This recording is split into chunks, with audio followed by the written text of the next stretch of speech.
સમાચાર બનાસકાંઠાથી બનાસકાંઠામાં લકી ડ્રોના માસ્ટરમાઇન્ડનો વધુ એક વિડીયો સામે આવ્યો છે। અશોક માળીએ વિડીયો જાહેર કરી અને પોલીસને ફેંક્યો છે પડકાર। આજે યોજાનાર ડ્રો પહેલા પોલીસ ત્રાટક્યા બાદ નવી તારીખ કરી છે જાહેર। હવે 28 ફેબ્રુઆરીએ ડ્રો યોજવાનું અશોક માળીનો પોલીસને પડકાર છે। તમામ પરવાનગી સાથે ડ્રો યોજવાનો અશોક માળીએ પડકાર ફેંક્યો છે। અગમ્ય કારણોસર આજે ડ્રો ન યોજાવાની પણ ડંફાસ મારી છે। 15 ફેબ્રુઆરી સુધી હજુ કૂપનો ખરીદવાનો વિડીયોમાં પણ ઉલ્લેખ કરાયો છે।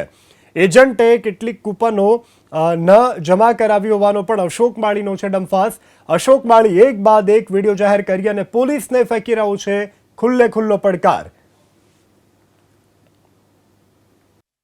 આપણે આજે 8 તારીખે રામદેવ ફાઉન્ડેશન ઇનામી યોજનાનો ડ્રો હતો।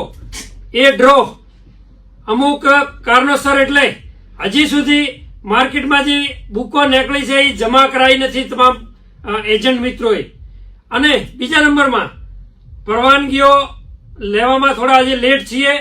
ડ્રો કરવાની પરવાનગી જે તે લેવાની છે એ થોડી આવવામાં હજી ટાઈમ લાગશે। એટલે આપણો ડ્રો તારીખ 28 નો થશે, 28/2 એટલે 20 દિવસ આપણો ડ્રો પાછળ ખેવીએ છીએ। બુકિંગ પૂરો ન હોવાના કારણે અને કૂપનો હજી સુધી જમા આવેલી નથી। તો તમામ મિત્રોને વિનંતી કે મહેરબાની કરીને હાથ જોડીને વિનંતી કરું છું કે જેને પણ અમારા પાસેથી કૂપન લીધી છે એમને ડ્રો થશે, સાચો ડ્રો થશે, રામાપીરની દ્વારિકાધીશની સાક્ષીમાં થશે અને તમારી કૂપનો બધી ડ્રોમાં જશે। એટલે કોઈએ ચિંતા કરવી નહીં। વારંવાર મહેરબાની કરીને કોલ કરવા નહીં। જેને કૂપન લેવાની હોય એ 15 તારીખ સુધી જ અમારી કૂપન લેવાની ચાલુ રહેશે।